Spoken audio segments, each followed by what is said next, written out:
Recording.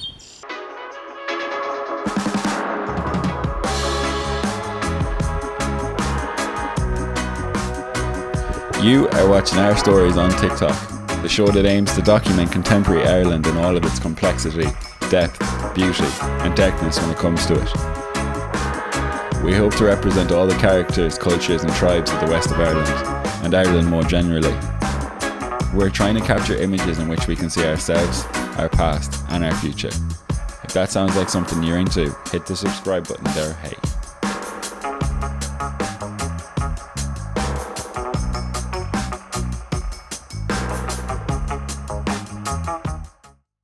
So I hate this first second when you have to say the first words.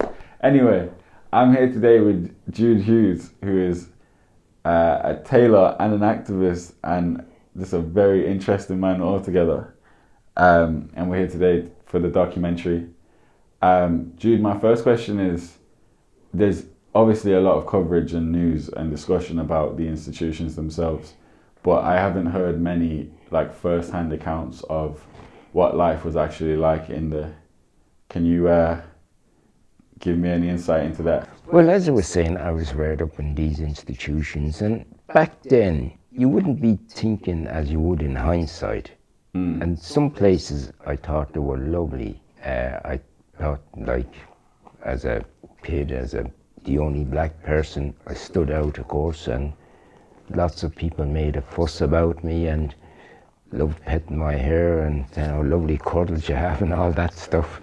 And they'd give you sweets and you'd get boxes of chocolates from nobody. Other people's parents would see me and give their kids, say, give that to that lad. And I'd be given sweets all the time and you thought it was great. Yeah. You know? Then you moved on. And this was now when I was with the nuns in St. Philomena's. But then you do notice the change when you leave the nuns and you go then to the Christian Brothers. Yeah. And by God, what a contrast. Yeah. I remember I went to Carrigley, I think I must have been 8 or so, 9. And then the difference, I remember the first time the lads all lined up and they had you marching around and they shouting at you if you hadn't got your left foot right with your right foot, marching like military, and they shouting as if you understood rules of, marching, Yeah. And you couldn't, that was a shock to me, I remember then. And I realized this is going to be like this until I'm 16. In fact, I think I remember getting depressed about that. Yeah. Because the difference was so big. I knew I was affected by that. And then you learn how to fit in and you learn how not to annoy certain brothers because you knew what they were like. You'd see them belting people, so you learn to be what you call streetwise. Yeah. And because otherwise you're in trouble. And you did see some of the brothers who were utter bullies.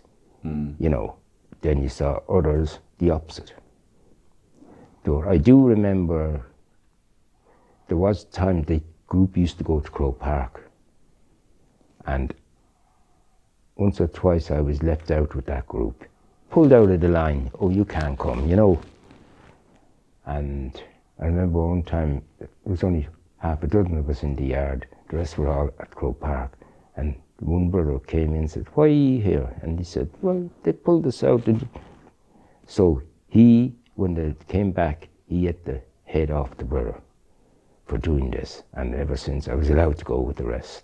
Yeah. So you do have some people who didn't make a stand. I was aware that some people often wanted me to go, parents wanted to bring me out, other people's parents wanted to bring me out for the day on a Sunday, and they wouldn't let me.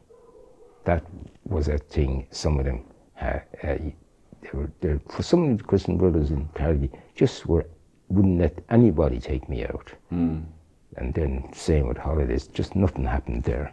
I mean, hindsight is 20/20, as you say. And I assume that kind of the conclusions that you come to when you're thinking about this stuff is different in hindsight. Yeah. But I'm wondering. But then I moved to Tralee, and they had a band, and they started basketball, and they ended up all the different festivals, from the Rose of Tralee to the Listowel race, Killarney races, Tralee races. It's almost like a carnival. Yeah. And every time Kerry won the All-Ireland, the band was out to meet them. So, and you went to events like concerts, and you just, the band would be invited everywhere. Yeah. It was like a version of the Artane band, only it was in Kerry. And I've attended many big function there, and I got to know even some of the Kerry footballers, including John Dowling and Paddy Sheehy. And then I learned basketball, and I remember later on I played against the local clubs. Tralee was more open, and you got the people in the town knew you, and they used to have the Chamber of Commerce organising events so that at Christmas you'd all get presents through the Tralee Chamber of Commerce. Yeah. So there was that involvement with the school, which probably wasn't the way with other institutions like Artane. The town knew the band, and that helped, you know. And tell me this: did race at all play any factor in your life, like in your experience at that time? Well, in fact, in Carrigley it might have, but not in Tralee.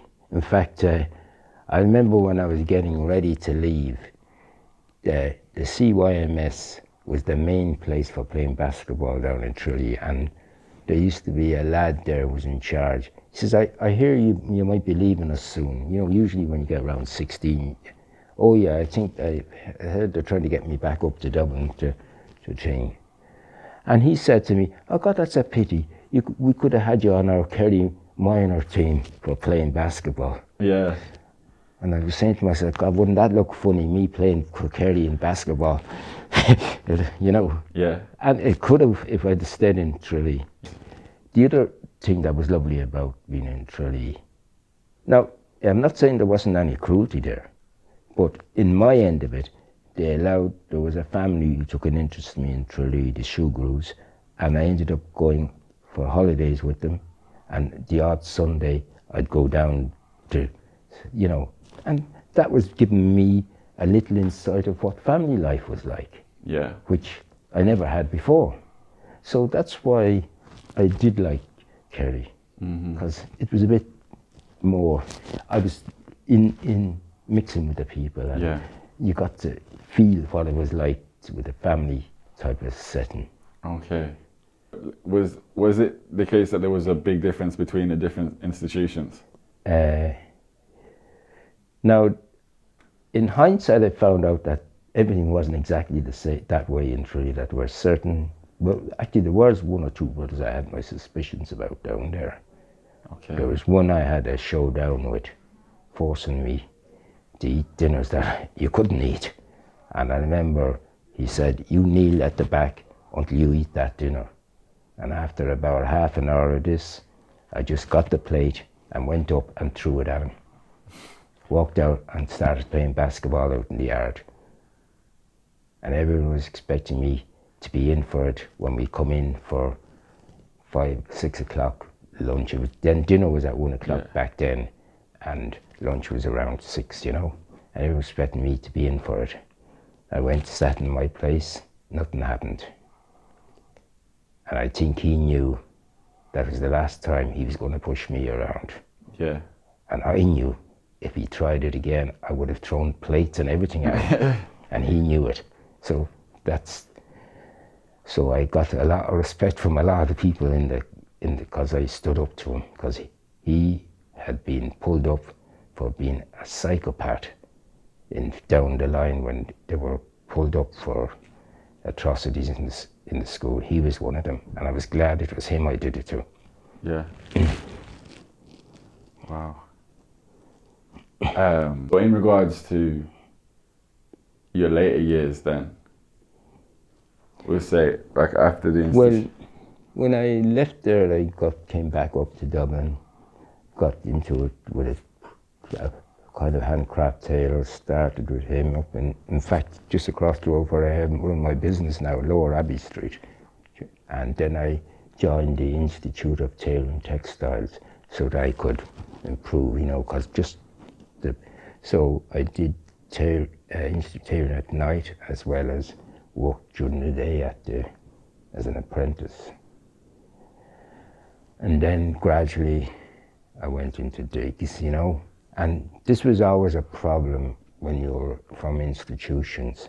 You had to survive, because if you lost your job, you couldn't pay your way, you couldn't anything. So sometimes you had to put up with a lot of shit from your boss, and you couldn't say, I'm leaving, because you'd know where to go. Most people, if they got fed up with their boss or the job, they could slip back into the family home. I couldn't do that. For that matter, anybody from institutions couldn't. So they had to put up with a lot. So that was like an added pressure on people who left institutions. They had no safety net if things went wrong. So they either put up with it or they cracked up. A lot of them couldn't put up with it. A lot of them left. Some of them were so institutionalized that some of them joined the army, others left the country. You know. Were you ever tempted yourself to leave for England or somewhere? There was one funny time I was tempted to leave, because I also felt isolated as a black person, whereas there was a lot of them in England, and there was a job going for the transport, London transport, and I went for the interview, and then they give you these silly papers to do add, subtraction, multiply, but through that, no bother. Then that was grand, and then they passed me on to a lady. I was surprised at that, nearly, oh, now you can tell. And then she said, I see, Jude, you're a tailor, you know. And then she looked at me and she says, see that suit on you, did you make that yourself? And I said, oh yeah, I did, you know. And you know what she said to me? There's no way you want to be in London transport. And she said to me, you're using this to see if you can slip into tailoring in London. And this is only going to be a stepping stone. And I couldn't believe it. That's exactly the way I was thinking. She had me copped on to a T. She was one of these psychologists. She had me taped. In fact, if I came in as a tramp, I had a better chance of getting that job. And then the way I dressed up. And she refused you the job then because of that? She says to me, there's no way you want to be at this. She knew. That's exactly. I needed a safety thing until I looked around. She had me copped onto a T. I couldn't believe it. So she was a good psychologist. So I gave up after that. I mean, Jude, what kind of era, or what was the decade that we're talking about? Well, we're talking about the 60s. Now, in a way, the 60s were a great time. Now, I think, even when I do my present talks, I explain to people that the 60s was the big move for a type of liberation that they never had before. You had the apartheid, anti-Vietnam, civil rights. Anything that was wrong with society, the young generation was saying, this is wrong, no more of this, it's got to stop. You can't be allowing this to go on and on. It's wrong. What's the point in teaching us about God and this and that when you're doing this? This is wrong in the eyes of God, it's wrong in human rights, it's wrong everywhere. So the young generation, now before that, if the young generation complained, father said, oh, don't do anything, it'll only cause trouble. And everyone backed off. But this young generation in the 60s said, no, we're not backing off. This is wrong, we shouldn't have accepted. It started in a lot of the universities, started all down the line. And sure enough, and then you had these great musicians like Bob Dylan coming on the scene saying the times they are changing. You had Pete Seeger in England and even Christy Moore in Ireland. And it was great to see these poets and musicians doing it through their songs and music, and that helped as well. Yeah. And you saw, if you go through the 60s, that's when you see all the liberation movements starting. Even in the church, the liberation movement started. The Sorbonne University in Paris as well. Yes. You know, the Algerian situation, that got going. And the same everywhere. So, are you saying that there was a big kind of Irish support for things like civil rights in America? Yes. Yeah. The young generation all around the world took it on. It wasn't just one area. Yeah. It got on in France, it got on in England, it got on in Ireland, it got on. And that's what did it. Yeah. You know, anti-wars, anti-this, anti-that, Yeah. anti-nuclear. So there was, yes, so there was like a... It just came together all together, and they realised, all these people who thought you couldn't question these, realised we can't go against this. Yeah. So that sounds like a great time to be young. Oh, it was great. Yeah. It was great. You had the hippie movement as well. You had the civil rights, you had the anti-nuclear, anti-war. Yeah. It was great. And then for like people of colour in Ireland at that time, do you think were they practicing what they preached, like, or was there still an underlying? There was an awful lot of sympathy. The Irish were very good at understanding what the black people were going through, and because they sympathised with the tyranny they had through the British colonial system, and they could see that this thing in America was completely wrong. They could see what was going on in South Africa was completely wrong, you know, and they just couldn't understand it, you know. So you did get a lot of sympathisers. You got the trade unions, you got some of the political people getting on board, you know, and then gradually it gathered momentum, you know. So you certainly didn't live with a kind of sense of a fear of oppression or that kind of a thing because of your colour?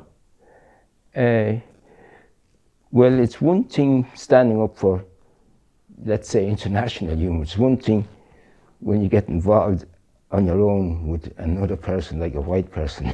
That could be a problem still. Yeah. You can go with someone else, but not with my daughter. Yeah.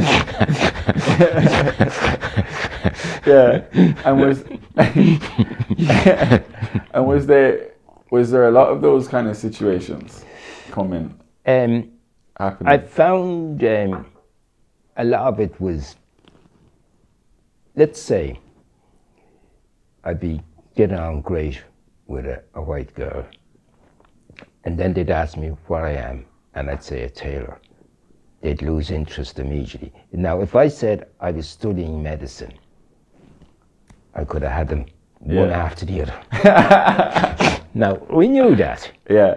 If I wanted to play the game, I could have, but I was too bloody honest. Yeah. And I knew it. Yeah. Because they were chasing the medical students. If you asked me to be honest about it, that I knew the situation. Yeah. Like, that's part of the documentary as well, kind of. I feel like there are Irish values that are quite tightly held and very nuanced. Like the whole idea of the value that we put on someone being sound is incredible. Like, if you could be black, white, Asian, whatever, it doesn't matter. Are you sound? And if you are sound, you can get on grand. But if you want to act the bollocks, like, there's going to be an issue. Do you know what I mean? Let's say tailoring was a bit of a lower grade than being a doctor. Yeah. But then I gradually said, that's sure, I do surgery on clothes. Yeah.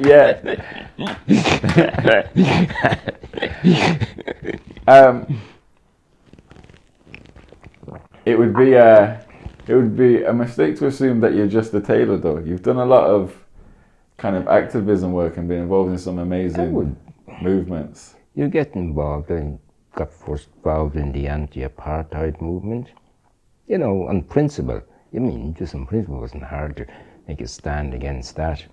Back in 1969, I remember joining them, and I always remember one time when the Irish rugby team was going to South Africa after they finished their Six Nations or whatever it is back then, and the Ireland was playing Wales, Atlanta, and there was about 10,000 in the protest, and I was giving out leaflets, and I remember I gave these Welsh fellas a leaflet, and in the middle of them was a 6'4" black lad with his Welsh scarf, and I gave him as well as the others. And he said, "What's that?" Well, I said, "Don't want the Irish team to go to South Africa because they're playing under an apartheid system, and you know, sports is sports, you know, there shouldn't be any of this." And they all said, And then what amazed me then was this big 6' black lad said to me, "Oh, I have no problem with this, I think they should go." And I said to him, "I might expect that from the others, but not from you." And the others started laughing at him, and he made a dash for me to get me from making a show of him in front of his mates. Because I was fast enough to dodge. Yeah. But you know, it did surprise me that he couldn't see further as a black person even. Yeah. But it didn't matter whether you were white or black. But the fact that he said that to me, he said he had no problem with the team going. I was so surprised he could give me an answer like that. Yeah. It meant that maybe some of them need to be educated on what's going on. Either he knew very little about what was going on, or couldn't care less. And that did surprise me. I mean, that's something you hear less about, black people being kind of unthoughtful and... Well, I was a bit taken aback because I thought it was well, I mean, considering they were banning the cricket, that was, remember Dolabira, you would think they would all be knowing what's going on over it. But I'm amazed that some of them, it didn't sink into what was going on there, you know? Yeah. So after that, I was approached about by a friend in the anti-apartheid about did I ever have any problem with racism and all that, Tony French, and he asked me what would I do about it. Well, I said to him, what can I do, because you get these odd remarks every now and then, but I ignore it. He says, it's just like water off a duck to me. And but he says, it's all fine for you, Jude, but when you have children, when you might have children, you might take a different attitude. So he told me what was happening to him and it's happening to other people. So he asked, well, he's thinking of having a meeting about dealing with this, and would I come on board? I said, I'll be with you the whole way, I said. So we called a meeting in Wynn's Hotel in September, and to a surprise, when I turned up, could hardly get in the door with the amount of people that turned up. And after that, I came out utterly shocked at what I was hearing, and I realized I was living in a nice little cocoon, unaware this was going all around me. People, young kids, resenting their colour, young kids saying they hated going back to school, or one kid committing suicide and having awful psychological problems. So I realized this is completely wrong. Something had to be done about this. So on your own doorstep, kind of thing. I was playing basketball in a band, and it was like I couldn't see that other side. While I was standing for apartheid, I was standing for this and that, but it was around me, right under my nose, and I didn't realize it. So that's when the idea of Harmony was formed, and since then we were instigating and getting the first laws passed dealing with incitement to hatred and all that. Now, we didn't get the full things we were looking for, but at least it was a start. Because other countries in Europe already had it, but Ireland at that time the government used to say, oh, we don't have these problems. We're not like America and we're not like England. And I said, you better smell the roses. You're going to have these problems if you don't deal with it now. So gradually they came on board and took us a bit more serious. And what was their and the kind of reaction? The travellers and the gay community joined us in that. Yeah. So, can you talk to us about those days of Harmony? Now, Harmony was a two-way thing, to deal with the legislation, to get legislation passed, to deal with racism and all that stuff. Also, we also took on board to help to educate the Irish. We ran cultural evenings. Okay. So we'd run an African, could be Zimbabwe evening, a Tanzanian evening. And it didn't matter, it hadn't to be to Africa. We also did Chilean evening, a Japanese evening, a Mexican evening. Yeah. It didn't matter. We felt that if they could learn the cultures of different countries, that would help to break down barriers. Yeah. And that was one of our best things. And you would have queue. I remember one or two times other ambassadors turned up. I remember at the Mexican one, there was a Japanese and a German ambassador at it. And they asked, could they run? Yeah. And that's how we ended up with a Japanese evening. Yeah. The Egyptian evening as well was on during the start of the war with Iraq. And we had a Lebanese and a Japanese and an Egyptian doing the food. It didn't cause any problems. Yeah. And the hotel complained we had too many at it. Oh, Jesus.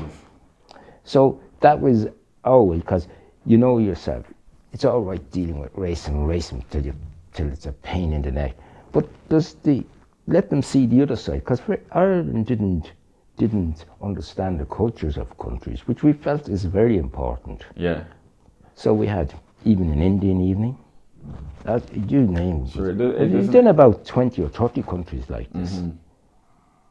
It really doesn't take a lot to kind of get racism out of a place, because all it really is a kind of a familiarity goes a long way, and a respect, and that's and a mutual respect at that.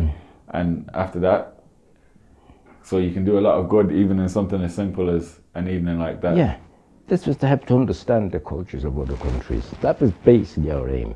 Yeah. And it kind of worked, only we would have liked to done it on a bigger scale. This was like nice social even for about 100 to 200. Yeah. And that was it, But the pity it wasn't done on a bigger scale.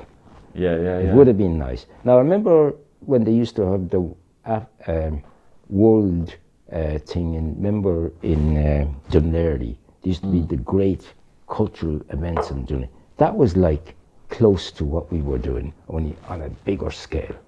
Yeah. And it's a pity that ended. And was there a sense at the time that that it was working? Did you feel like you were making a difference? You'd have people saying, God, when are we running the next one? Yeah. They'd be waiting, they couldn't wait, know. And we'd get people from the country. It wasn't like an Irish person talking to someone about Nigeria or it had to be people from the country. Yeah. Ethiopians we'd have Ethiopians, Indians would have Indians, Chileans from Chile, Mexicans from Chile, Japanese even. Yeah. And it was great.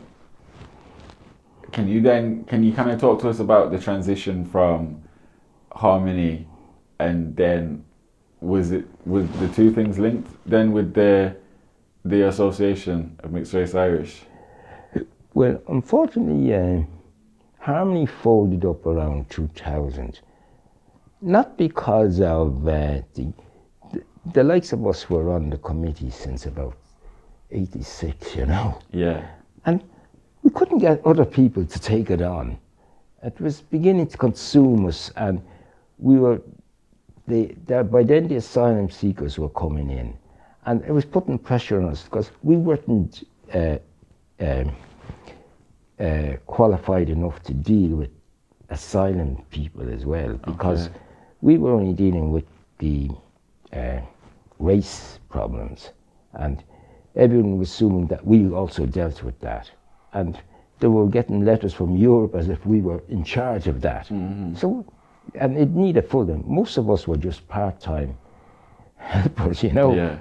And at times we would get invited to this conference and that conference. We couldn't go half the time because, you know, we were. You know, it's own very business, interesting you you know. say that. I feel like sometimes that issues of race and issues of direct provision and asylum and that kind of thing are treated like they're one and the same.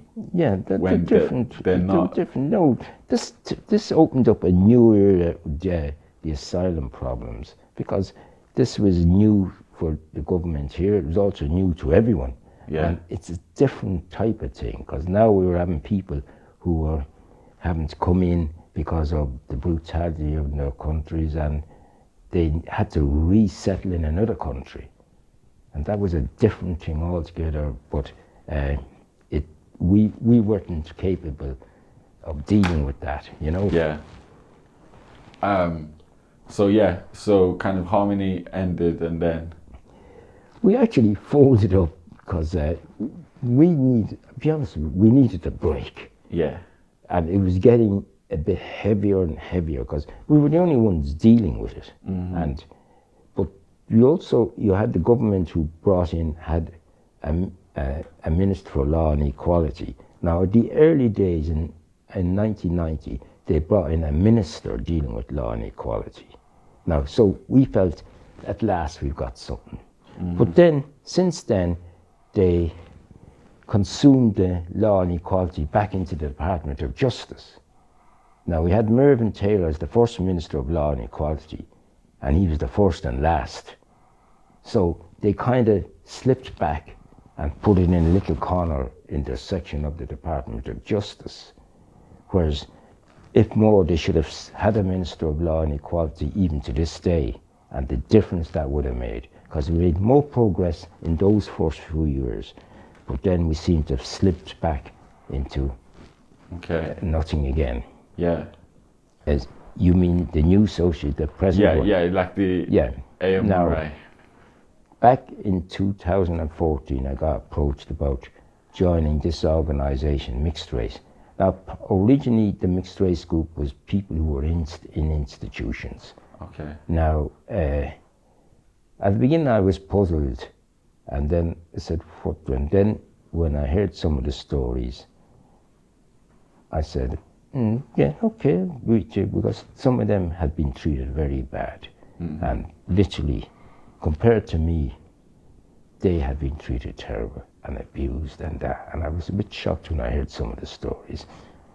And me being always stands for basic rights and human rights, so I'm with you the whole way. Yeah. So I backed them up completely on that issue, because some of them went through it. Now, it wasn't just the problem in institutions. It was a problem I hadn't realised, because I never got anywhere when I looked for my background information. They were being denied deliberately information about their background. So you had situations where people spent 30 and 40 years trying to find out their identities, and then discover that when they did get some information, that their mother might have only died 2 or 3 weeks ago or a month ago, when they could have had this information 20, 30, 40 years ago. Now, what shocked me was when we checked, we discovered that was no accident, that was deliberate. And we realized this was a violation of human rights again. Yeah. And they had, in lots of documents, the word redacted. Meant legally you couldn't go any further. Now, since then, I've discovered that even was illegal. Yeah. But people didn't know it. Can you speak to the ways in which that was deliberate? Well, it was deliberate because it stopped you from finding out about your background. Yeah. On a technicality, legal. Now, every time people try to find out, the Minister of Children or the things say, on legal advice. Now, this is where I think the the law is an ass. When they use legal advice, it means they're ducking, they're dodging the issue. Now, legally, it's illegal what they're doing on human rights ground. Now, we've since then gone to The Hague, and the court, even The Hague has said it's illegal. Even Geneva Human Rights says it's illegal. So the government cannot use that game anymore. And in fact, they could be hauled into any court now, because what they did, bringing in these laws, was even wrong. It was illegal, it wasn't in the Constitution, and they've been cut out legally on that. Now, because the Court of Hague and Geneva is now demanding that they sort this out. Yeah. Because they've been getting away with this, and it is awful when you find people discover they had brothers and sisters they didn't know about. They found they had their thing, all that deliberately done. So it's appalling. So that's where we've moved. It is appalling. It's identity. It's worse than a simple mistake. Yeah, you know, it's not a mistake. It's quite, and I find often that the mistakes that they make are like, fair enough. There's being a gobshite, not being able to, and being and not being able to do your own job. That's fine. Like, but then there's ones that are actually quite depraved, and they have horrible fundamental. Yeah, when you see the government saying on legal advice, and when you hear, oh, the Attorney General says this, I'd like to say to the Attorney General and all these government people who say on legal advice, they're talking a lot of shit, and they know it. But with the association, do you feel at least you have made progress? Because there's been quite a few. We have them now. They cannot whittle out of this, because they've now been questioned by the Court of Hague and Geneva. Okay. So before, it was, as long as it was in this country, it was grand, we can do what we like, and the law says that. But that's gone out the window. Also, it's been pointed out that what they were doing was illegal, even in this country. Yeah. So they know there's no way out of it now. So they are, in a kind of way, trying to come to a nice little agreement. But they better move. Can you speak about the road to that journey, to the ways in which you made this happen? It's not quite finished yet. I don't know if you know about this report that's to come out. It's supposed to come out 2 years ago under Judge Murphy. That's been set back each year. It's been completely finished in February. They've now pushed it back to June. So it's been kicked into touch. But they still have to come. And I think there will be results from that. Yeah. Because Judge Murphy knows. Now, I can't go publicly on, some of it is confidential. Yeah. But she knows, and we got it from her mouth.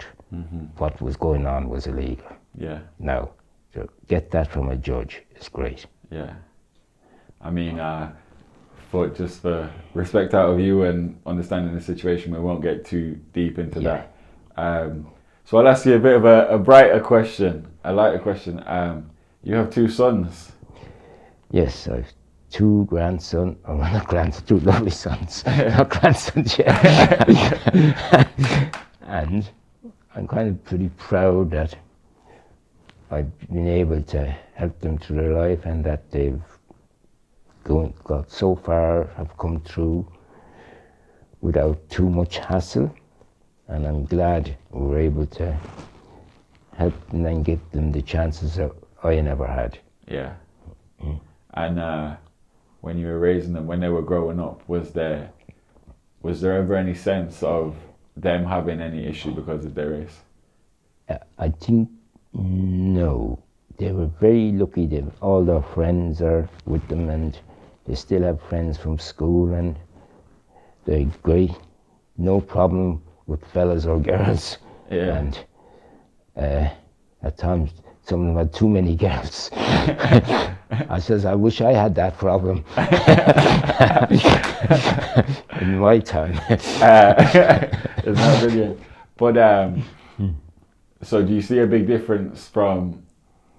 No, I'm not necessarily talking about the world. I'm talking about the country. My kids are very confident. Yeah.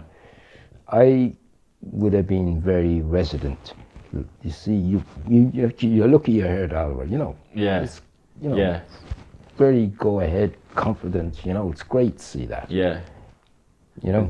I think, like, so I'd be. Obviously more like your sons in age. I'd be of that generation, and I think we do have every chance in the world in Ireland. I don't think there's anything serious, especially when you contrast that then to stories that come from people like you and the older generation. Then I think that there's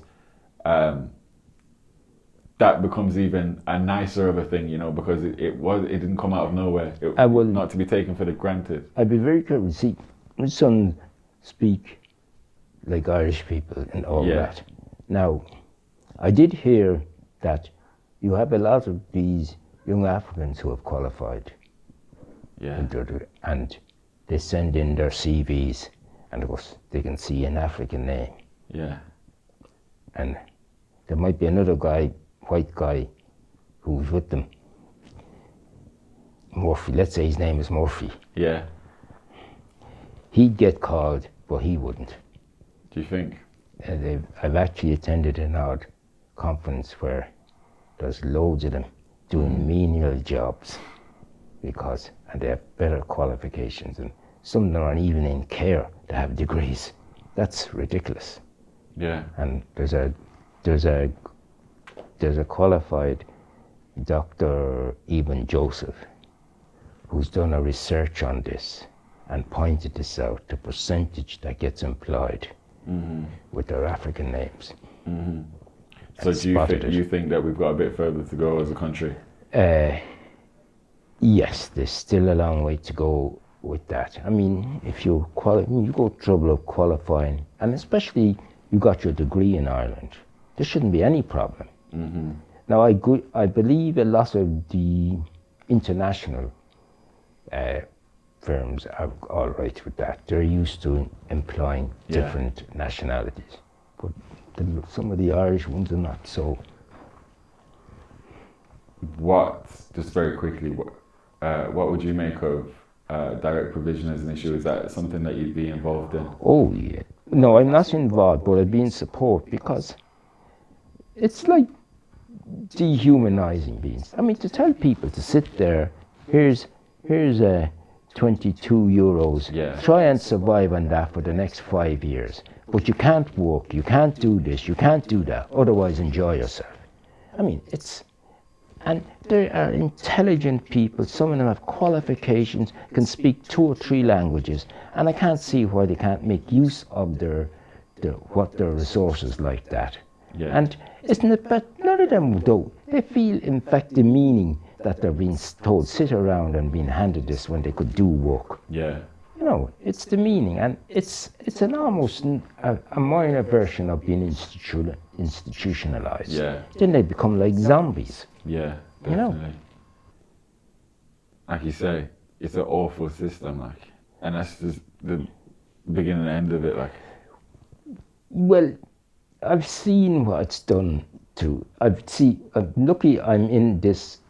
There's this new African organization I was invited to join, the African Center, and because of that I've met all organizations now of Africa. Now, Mixed Race has linked up with them, but there's a section dealing with the asylum people and hearing their stories. And some of them have nearly gone mental with the way they're being just left sit around doing nothing. Yeah. They want to be occupied. And you would think with the shortage of work, they would be glad to have these people. Yeah. You know, because some of them are very intelligent people. And some of them have degrees. Okay, they don't recognize a degree, but they could easily let them do tests so that they can get through the system. Yeah. You know? I find as well that sometimes, like I said earlier, there's almost like people assume that everyone in direct provision is black. You know, it almost comes back to like the troker box mentality that Irish people have, and this kind of backwards preconceptions kind of a thing.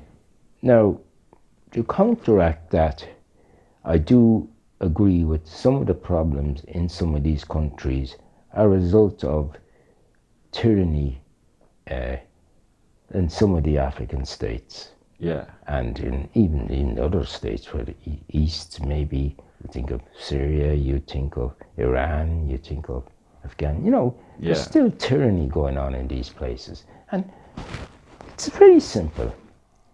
If I was going through hell in one country, and for my family, I would say, let's go to a country where we can live a bit more freer.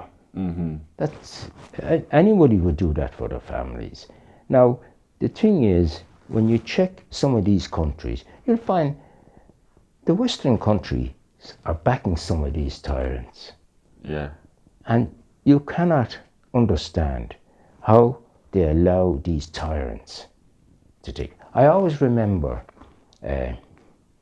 Obama visiting Ethiopia for the AU conference, and had all the leaders at this conference in Addis Ababa.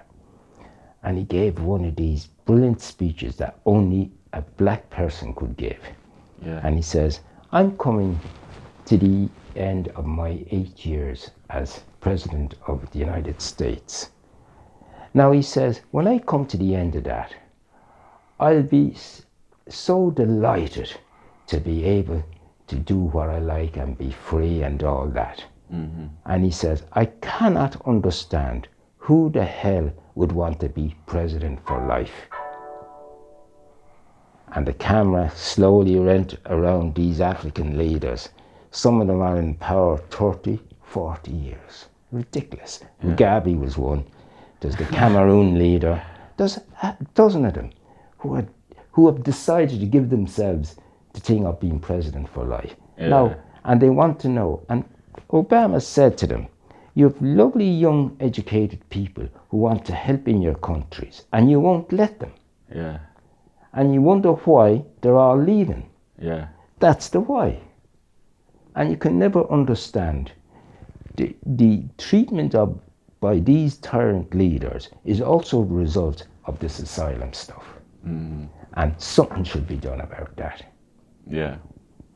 They won't let the young generation move in, and that's a problem. Definitely. You know, and Obama was perfectly right, and he's the only one that could say that. If a French or a British said that to them, they'd have said, you can't talk. Yeah. But he did, because he's, you know. Yeah. And he put his finger on it, and I loved, he said it right in front of them. Yeah. And you want to hear the young crowds cheering. They were delighted. He hit the right button. Yeah. And he put them in their place, and he did it so diplomatically. Definitely. I say he's a good speaker in real life. Who? Obama. Oh yeah. Sure. I remember the speech. I have his books, but he does a part in it. He talked about walking in this. We'll come to St. Patrick's Day. Talk about walking in the Chicago St. Patrick's Day parade. Yeah. And he was on the back, at the back. Yeah. And he says the people behind him were sweeping up the shit from the horses, you know.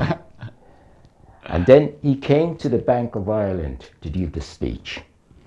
And he reminded the whole Irish crowd, he says, remember, I used to parade in the march in the St. Patrick's Day parade in Chicago. And he says, I was at the back where they were cleaning up the horses' stuff after me. Look where I am now. Yeah. And you want to hear the cheers, you know. And I thought that was because I had just finished reading his book, and here he is saying it in the Bank of Ireland, in Ireland. Yeah. But it was terrific. Because we love him here. What? We love Obama here when he came. Well, they found I don't know how they found the Irish connection. I mean, I think every president is forced to have Irish connection now. I don't know how much that is serious. Where was that town? Was it Tipperary, no? Oh no, it's up in. Jeez, I know he has a nephew or some cousin up there. It's up. Money or so, or Moneygall or one of the, Moneygall. Moneygall. There we go. Yeah, that's it. I suppose, Jude, kind of last question before we wrap up. How would you say that life is for you in Dublin as a man of your ethnicity today? Well, at the moment, I get on. In fact, I get on very well with my business, with customers. In fact, I've had lots of them say, God, Jude, if you close, we don't know what to do without you, you know? Yeah. I mean, I know people will be looking at me, why am I always talking about racism and that? Yeah. But I feel no matter how well you're getting on, you still have to stand by your principles on that. Definitely. Because I often think of the likes of Paul Robeson. He had the world at his feet, and he went then on a visit to Germany, I think it was East Germany, and he's been interviewed, and he said, when he was asked, and he said the people in there were treated better than his people in America, meaning the black people. And within minutes, they banned his record, they took his passport away from him, and it's only when Harry Belafonte came back on the scene, fought to get him back his rights, he was brought back to America. Yeah. He was in a living exile just for telling the truth. Yeah. You know? Now, he could have kept his mouth shut. Yeah. And even though he had the world at it, he was a brilliant, I don't know if you've ever listened to him, do you? He was a brilliant baritone singer. Did you ever hear him? Old Man River. Oh, yeah. But he was the guy that, he was also Oxford educated. Yeah. He was a graduate and he was also an athlete. Yeah. He could have kept his mouth shut. I'd be the same like that. You still, if you know things are wrong, don't be afraid to say it. No matter how well you're getting on. Yeah. That's so true. That one just died, so look here. But I think that's a sign. We'll call it a day, so will we? Thank you so much for talking to me today, Jude. We're in the middle of the coronavirus. I hope you got enough of it. Yeah, no. No, I don't mean the virus. I mean enough of that. Yeah, no, definitely. No, I know we did, because I even know which parts of it that I know will definitely. Yeah. Do you want to say goodbye there, wrap up, a thank you? Just, There we go. I Yeah. think we have that there. Fuck. Oh Jesus! I pressed all the wrong buttons. No, I got it there. Okay, you guys want to smile? Cheese. Famous on the TV. For some reason, every time you take a photo, it goes straight to the. Did you enjoy that, did you? Well, fair play to you for getting to the end anyway. Why don't you watch another one? That one is the one that YouTube thinks that you'd like the most. And if you'd like access to some exclusive content, you can get the link in our description, which will bring you to the Patreon page. Thank you. Gur Mila Mahat.